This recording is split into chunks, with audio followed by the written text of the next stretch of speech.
Everything from quantum to AI. But even as these technologies change us, they must change with us.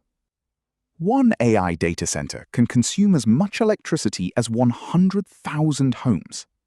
And the largest projects now under construction can use 20 times that much.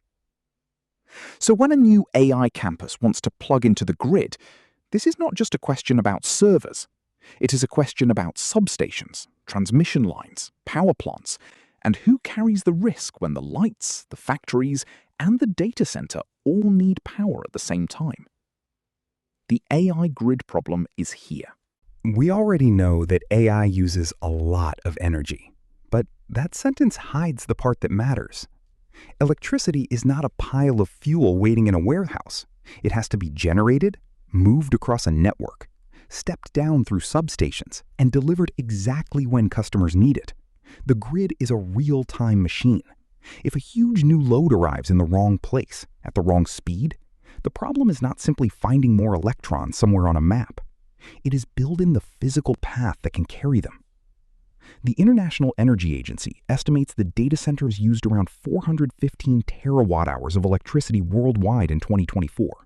Its base case has that rising to around 945 terawatt-hours by 2030, more than double. The IEA says AI is the most important driver of that growth, alongside the rest of our expanding digital world. But globally average numbers can make a local crisis look small. The IEA's comparison is startling. A typical AI-focused data center can use as much electricity as 100,000 households. The largest projects being built today can consume 20 times that amount. That does not mean every AI building is the same. It means the new load is arriving in chunks so large that the grid has to treat a single campus more like an industrial city than a conventional office building. And these campuses cluster. They go where fiber is abundant, land is available, chips can be delivered, and developers can move quickly. The IEA notes that nearly half of United States data center capacity sits in just 5 regional clusters. Concentration is the whole story. A country may have enough power in total, a state may even be adding renewable generation quickly, but the exact substation near the campus can still be full. The transmission corridor can still be constrained, and the local utility can still need years of studies and construction before it can promise reliable service. To understand the bottleneck, picture the grid as 4 linked systems. First, generation. Somewhere, power must be produced by gas, nuclear, hydro, solar, wind, batteries, or another source. Second, transmission. High voltage lines carry bulk power across long distances. They are the highways of the grid.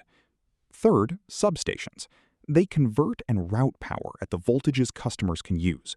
For a giant data center, this is often where an abstract demand forecast becomes a concrete piece of equipment with a delivery date. And fourth, distribution and operations.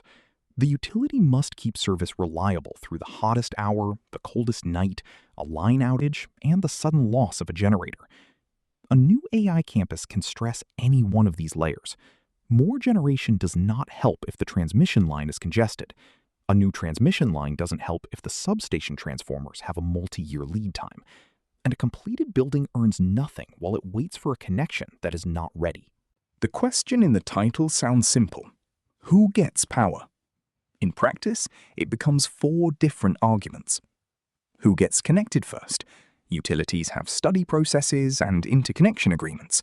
A project needs a credible request, a technical plan, and often network upgrades before it can receive firm service. Who pays for the upgrades? A giant customer may trigger a new substation, a line expansion, or generation procurement. The cost can land partly on the customer, partly on the utility, and ultimately, depending on the rules, partly on other ratepayers. Who carries the reliability risk? A data center promises a digital service. A grid operator promises that the system survives stress. Those promises collide if demand grows faster than the hardware underneath it. And who gets flexibility? Some loads can shift working time.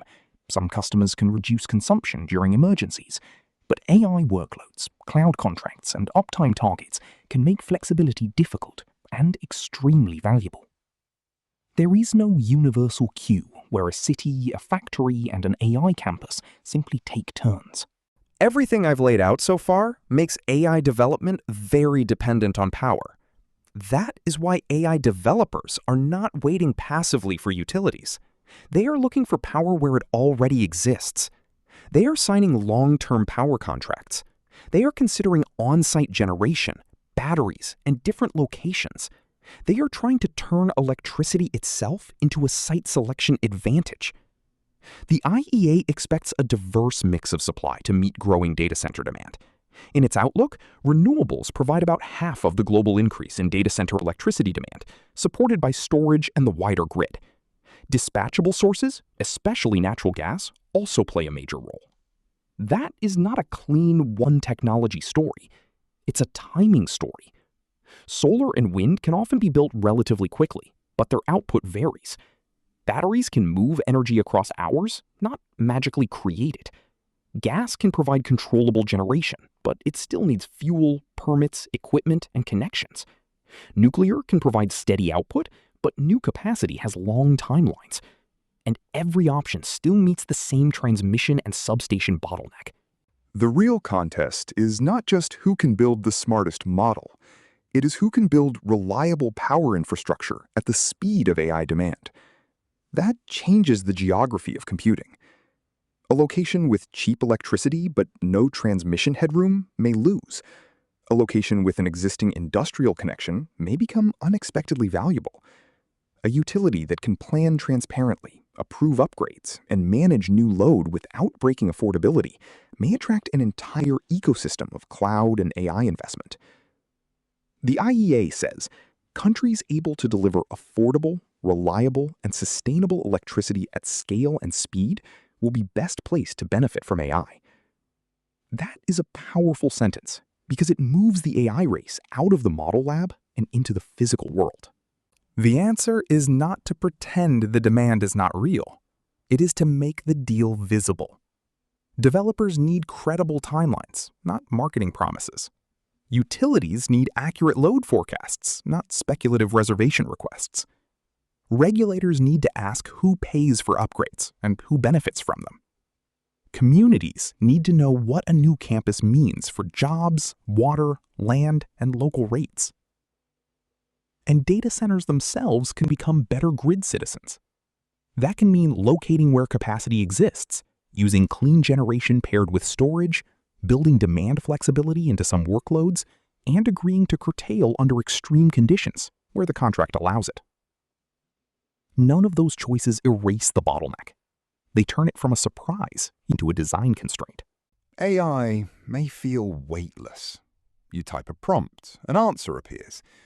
But behind that answer are power plants, wires, substations, transformers, and operators keeping a real-time machine balanced.